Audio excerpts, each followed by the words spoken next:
of the Interim Government of the People's Republic of Bangladesh. I request protocol to escort His Excellency and invite him to address the Assembly.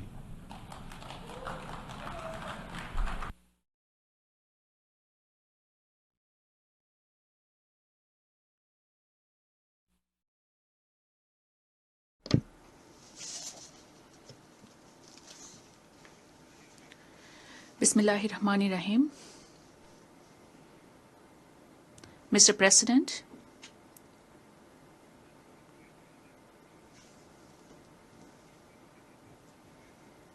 let me congratulate you on your election as the President of the United Nations General Assembly.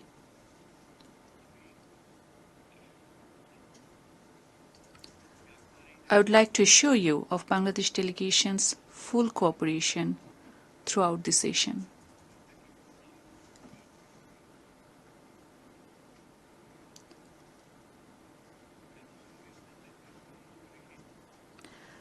I would also place on record our deep appreciation to the Secretary General Antonio Guterres for his unwavering commitment to deliver on the UN mandates and address the global challenges.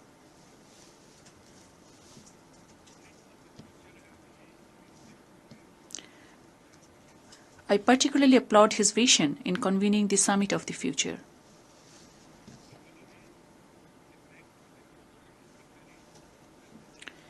The Pact for the Future and the Declaration on Future Generations could help in setting pathways beyond Agenda 2030.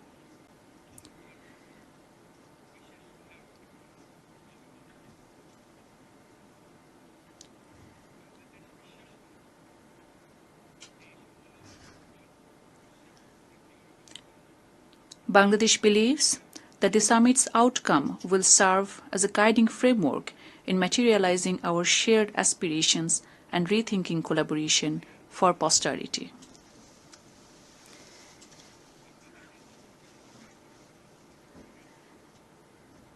I stand in this Parliament of Nations thanks to an epochal transformation that Bangladesh witnessed this July and August.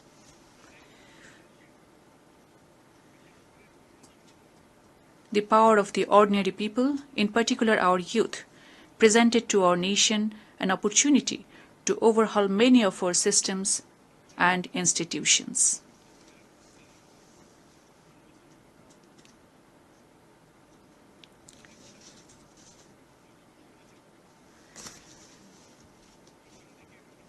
The uprising led by the students and youth was initially aimed at ending discrimination.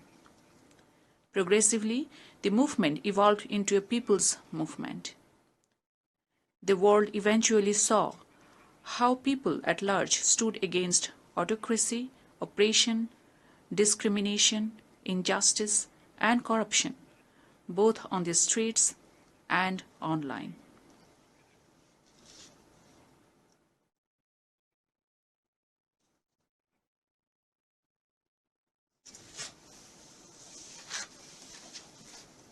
Our people, particularly youth, gained us independence from an autocratic and undemocratic regime with an exceptional resolve and capability. That collective resolve should define Bangladesh of the future and place our nation as a responsible state in the Committee of the Nations.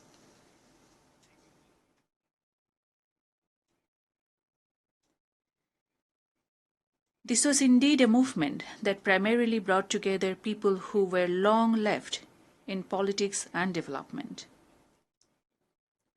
who asked prosperity to be shared, to be inclusive.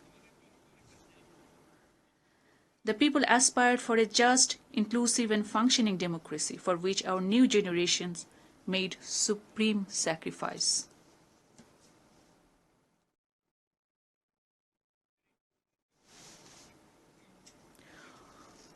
We were moved by the wisdom, courage, and conviction our youth showed.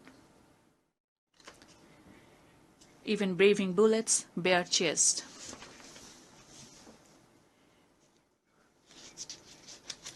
Young girls were fiercely vocal against the illegitimate state power.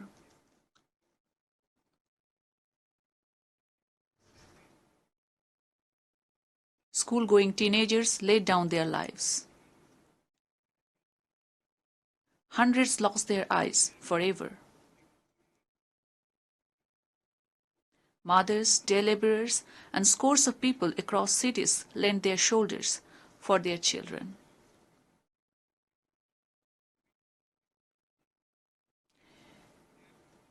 Defying sweat, rain, and fear of death, they defeated all the evil designs and machinations of few who manipulated the state machinery against truth and just aspirations of people for years. The People's Movement left an estimated over 800 martyrs in the hands of the autocratic regime. Bangladesh was born because of her people's profound belief in liberalism, pluralism, and secularism.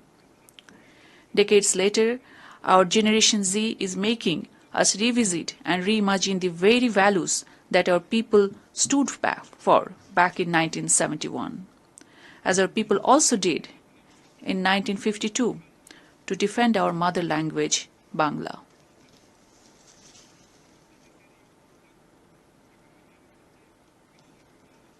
We believe this revolution that the world witnessed in Bangladesh in the span of few weeks may inspire many across communities and countries to stand for freedom and justice.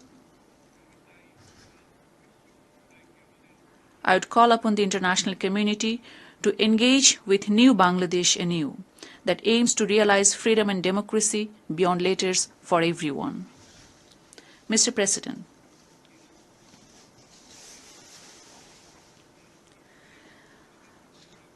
our youth and people together entrusted me and my colleagues in the Council with enormous responsibilities to reconstruct a decaying state apparatus.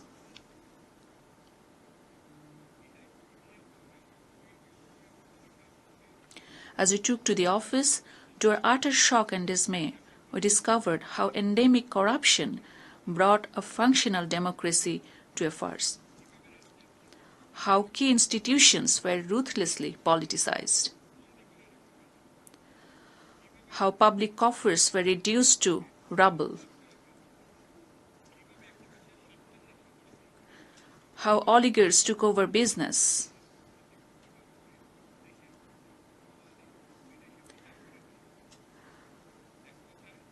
How chosen few concentrated wealth in their hands and amassed and laundered wealth out of Bangladesh. In all, justice, ethics, and morality almost at every level reached a low.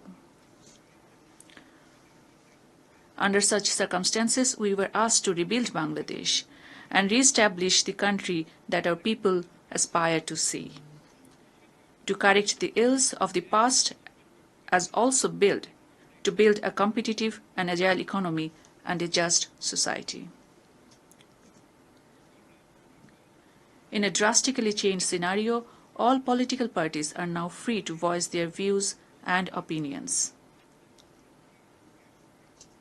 A key priority for us is also to make all in public positions and institutions to account for their decisions and actions.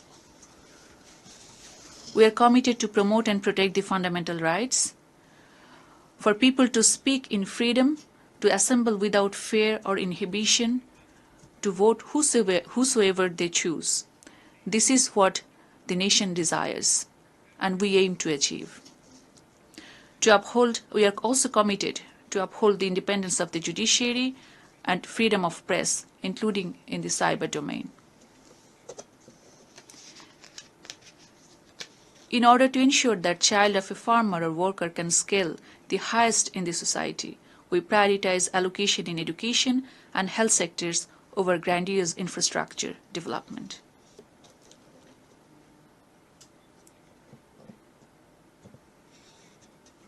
We also aim at ensuring good governance across all sectors. I wish to assure that our government shall adhere to all international, regional and bilateral instruments that Bangladesh is party to. Bangladesh will continue to remain an active proponent of multilateralism with the UN at the core. Bangladesh is open to nurture friendly relations with all countries based on mutual respect, upholding our dignity and pride and shared interests. Mr. President, in the last 7 weeks, the government has initiated several actions. At our request, the UN High Commissioner for Human Rights has dispatched a fact-finding mission to investigate into the gross human rights violations during the People's Movement and to suggest for sustainable course correction. That mission has already started work on the ground in Bangladesh. I wish to register my deep appreciation to the High Commissioner, Volker Turk. We have acceded to the International Convention for Protection of All Persons from Enforced Disappearance within 2 weeks in office.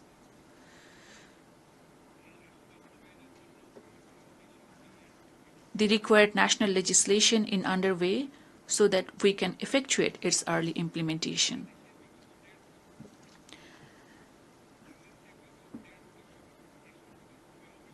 An inquiry commission has started investigating into all the cases of enforced disappearances reported during the past decade and a half. In order to restore people's trust and confidence and to ensure that the tragic past never recur in future Bangladesh, we have initiated reforms in certain prioritized sectors. In that direction, we launched independent commissions to reform electoral system, constitution, judicial reform, civil administration, law and order sectors.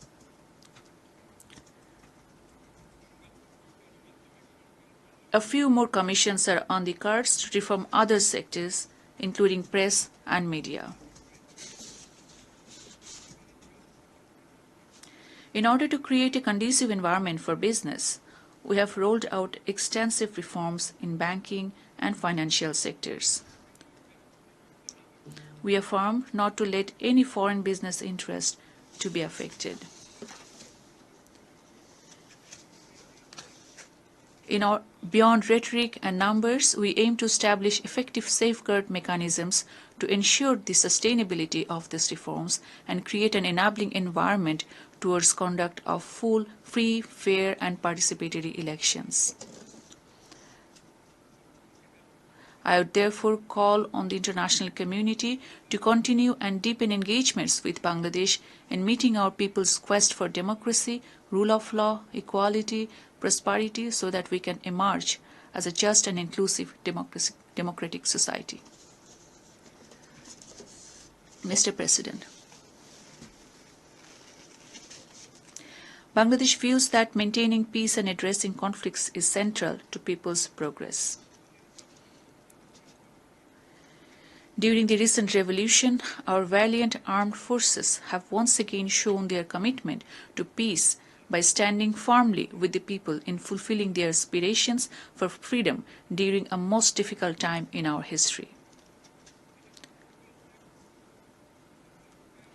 This was possible thanks to our commitment to peace, place human rights at the core of peacekeeping.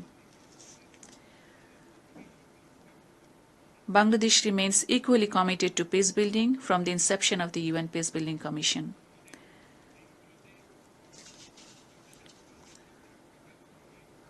We look forward to promoting and enhancing Bangladesh's value-driven contributions to the UN peacekeeping operations.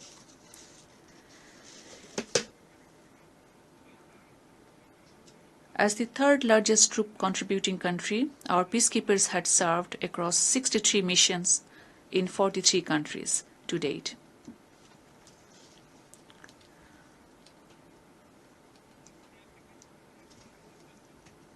"168 Bangladeshi peacekeepers had laid their lives from Bosnia to Congo.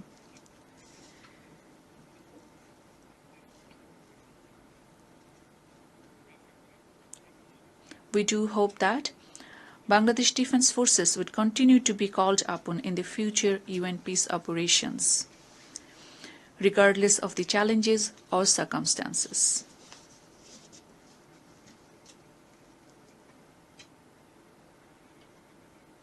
Mr. President, in our shared habitat this world, many of the global priorities need to be set right. Climate change poses existential threat to all of us. The record-breaking heat wave this summer starkly reminded the world of the climate-induced challenges. What we need is climate justice, so that the irresponsible choices or indifferent actions or harms caused are accounted for.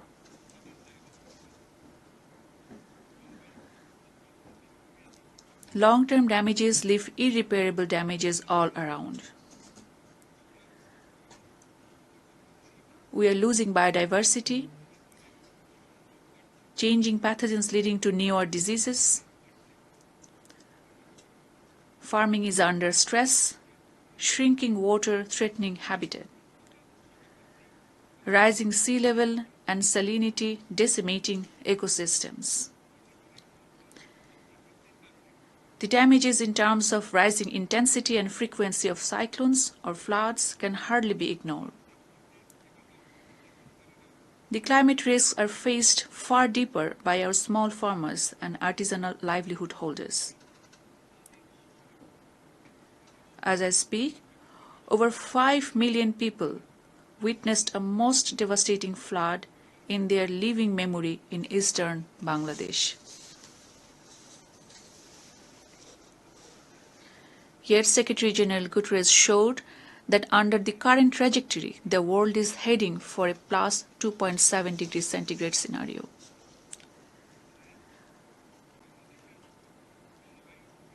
I would hence urge for channeling robust resources for climate adaptation in the climate vulnerable countries like Bangladesh.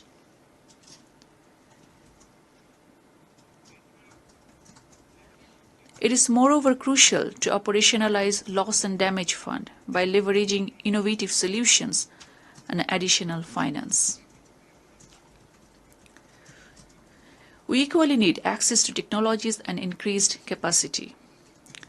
To be specific, we need access to life-saving technologies, particularly in agriculture, water, or public health, where a trickle of modest solutions or innovations can save millions of vulnerable population. Tackling climate crisis has to go hand in hand in getting global economy in order as well. The world is increasingly focused on decarbonization. In order for such a shift to be beneficial to majority of global population, the transformative vision of a net zero world has to redeem for countries like Bangladesh. Else we risk falling short on our pledge to shared prosperity through shared responsibility.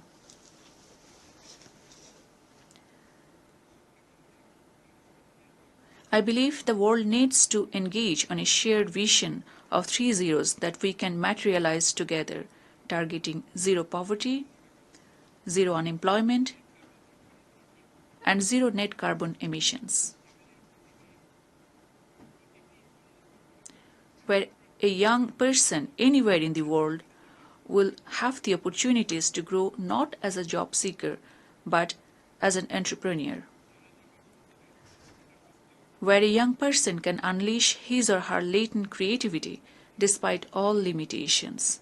Where an entrepreneur can optimally balance social benefits, economic profits, and responsibility towards nature. Where social business can help an individual transcend beyond consumerism and can ultimately catalyze in social and economic transformation.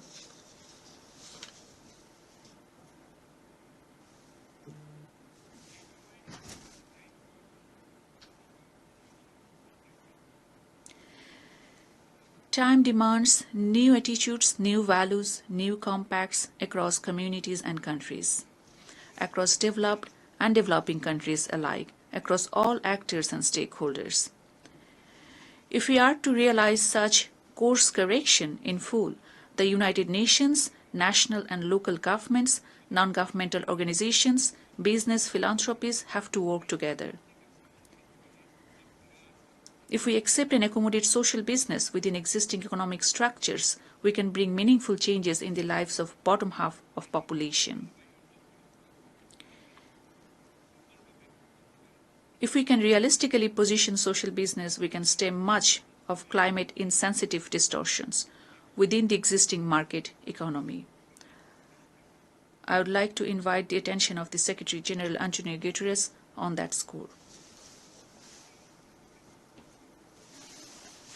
Mr. President, in a world of polycrisis, wars and conflicts are leading to erosion of rights and widespread abuses.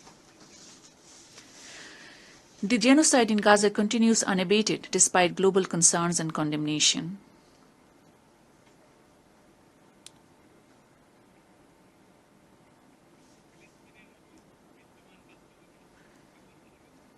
The situation in Palestine just does not concern the Arabs or the Muslims at large, rather the entire humanity.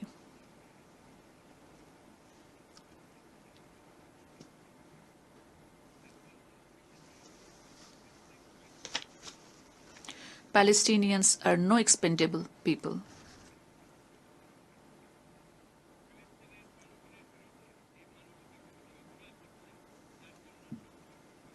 All those responsible for the crimes against humanity against the Palestinian people must be held accountable.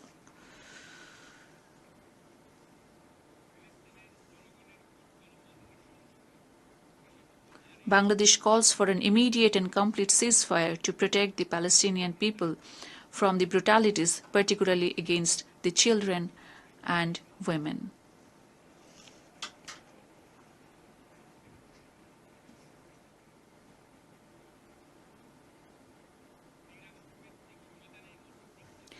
International community, including the UN, needs to act in earnest to implement the two-state solution that remains the only path to bring lasting peace in the Middle East.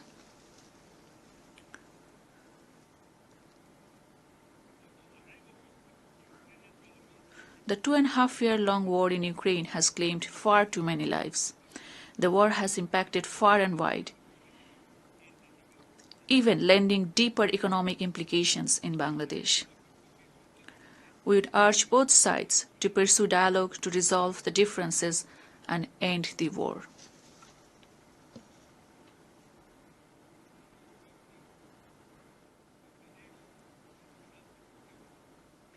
Mr. President, 7 years on, Bangladesh has been hosting 1.2 million Rohingyas on humanitarian ground, incurring significant social, economic, environmental costs.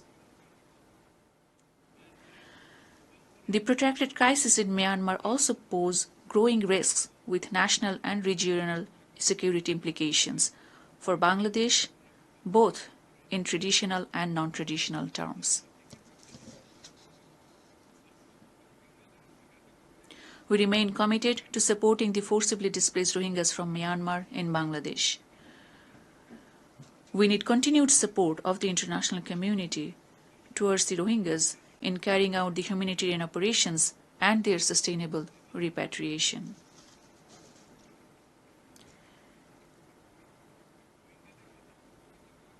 Equally important is to ensure justice for the grave human rights violations committed against the Rohingyas through the ongoing accountability processes in the ICJ and the ICC.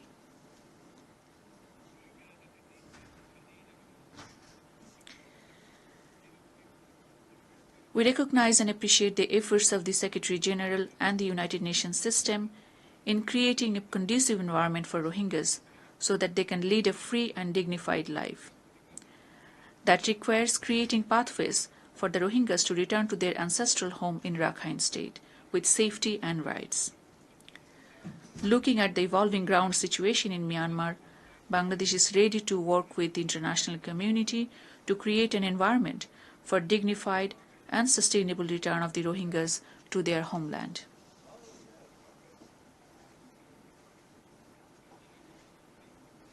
Mr. President,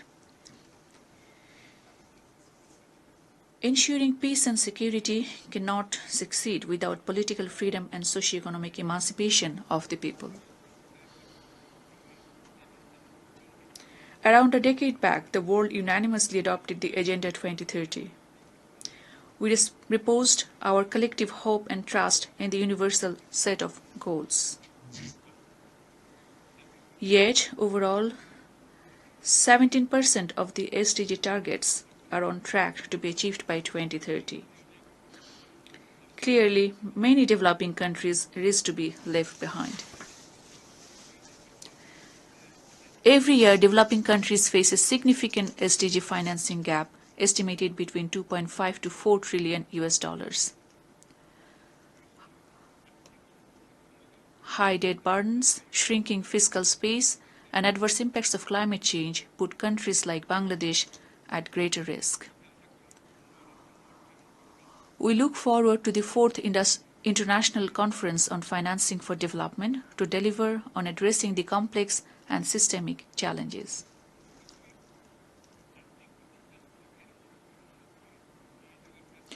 The multilateral financing institutions have to be driven by a vision where wealth and opportunities can be accessed by all, that they rightfully place social business within respective programs, that they duly address the circumstances in the low-income countries, that they promote entrepreneurship and encourage creativity of individuals, that they support the dispossessed.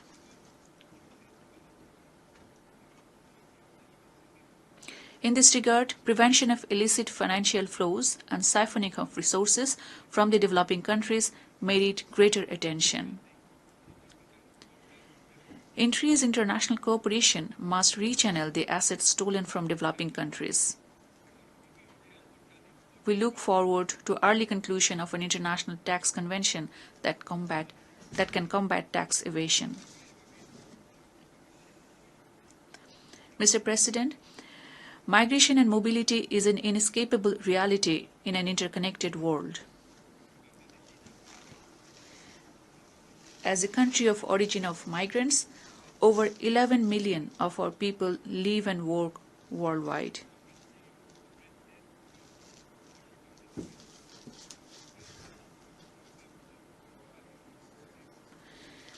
In order for migration to be beneficial for all, we have to create pathways for safe, orderly, regular, and responsible migration and mobility of people.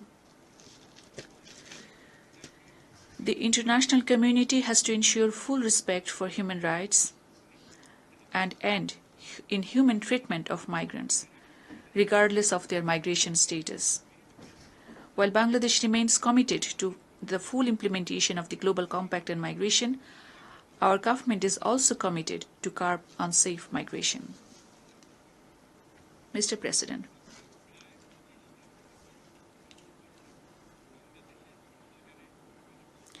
every year nearly 2.5 million Bangladeshis enter our labor market.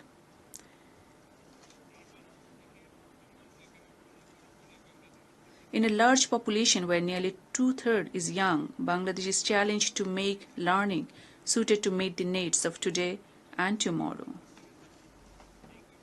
Yet we see the world of work is changing, where a young person has to adapt constantly, reskill, adopt newer attitudes. As Bangladesh is set to graduate as a middle-income country, we reckon the vital need to secure ourselves in terms of learning and technology. Let me speak about artificial intelligence. We are particularly enthused with the emergence of artificial intelligence tools and applications. Our youth are excited with the prospect of first unfolding generative AI.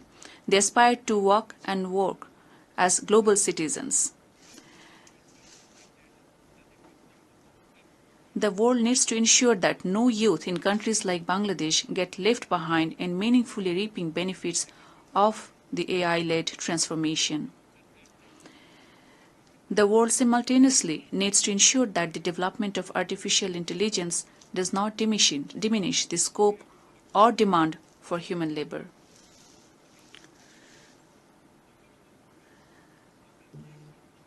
As the scientific community and world of technology keeps moving on developing autonomous intelligence, artificial intelligence that propagates on its own without any human intervention, We all need to be cautious of possible impact on every human person or our societies today and beyond.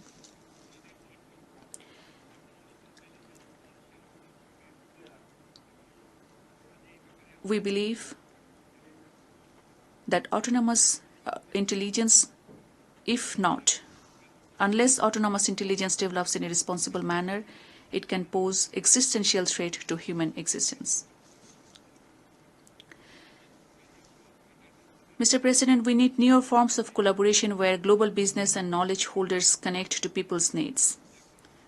International cooperation should create space for developing countries in ways that can bring transformative applications or solutions for jobs, endemic socioeconomic challenges, or livelihoods.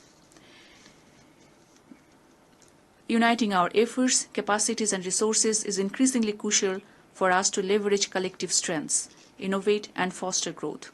The challenges we face in economic development, climate resilience, or social development have to be addressed with common endeavors. In that context, South-South and triangular cooperation can help us given our unique social and economic circumstances. It is also a growing necessity for the Global South to make our voices heard. In shaping and steering the global agenda, the Global South merits equal space and focus.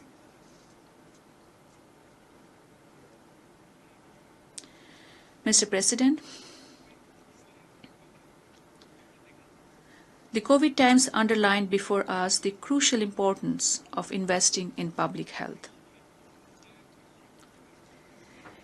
In the WHO, as Bangladesh leads the negotiations on global pandemic treaty, we urge for convergence on the key provisions of adequate international cooperation, financing public health systems, technology transfer, research and development, diversification of production of medical diagnostics, vaccines, and therapeutics.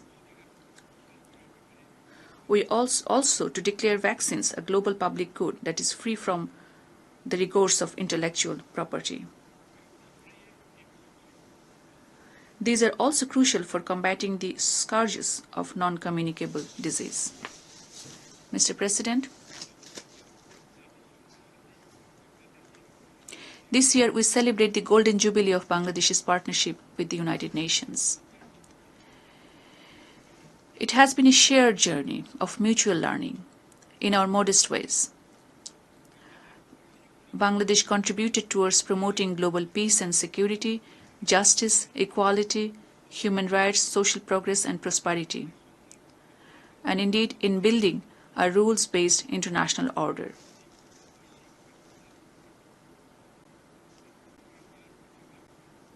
For instance, I recall the microcredit resolution and the Friends of Microcredit that was formed in the UN General Assembly back in 1999 with exceeding spontaneity. The United Nations declared 2005 as the year of microcredit. That resulted in global reach of microcredit. The Annual General Assembly resolution on culture of peace since 2001, or the resolution 1325 in the Security Council on Women, Peace and Security may be worth recalling as well.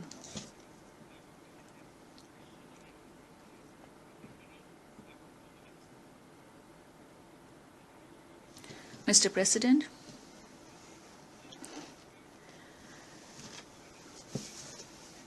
as the Great Hall reverberates with crying call for peace, security, justice, inclusivity, and equitable distribution of wealth, as states, we need to reflect on how we embolden men and women today, create space for them to grow as entrepreneurs of tomorrow.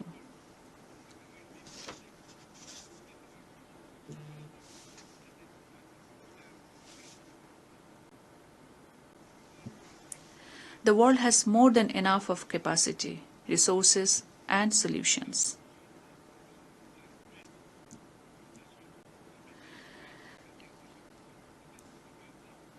Let us redeem all the pledges we made nationally and internationally. Let us work together to end all forms of inequality and discrimination within and among nations, especially in advancing the proposition of social business in our economic interactions. The youth in Bangladesh have showed that upholding freedom, dignity and rights of people, regardless of distinction and status, cannot just remain aspirational. It is just what everybody deserves. In this Assembly of Nations, Bangladesh should assure that we would and continue to deliver our bit at international, regional and national levels in securing peace, prosperity, justice for everyone. I thank you for your attention. Thank you.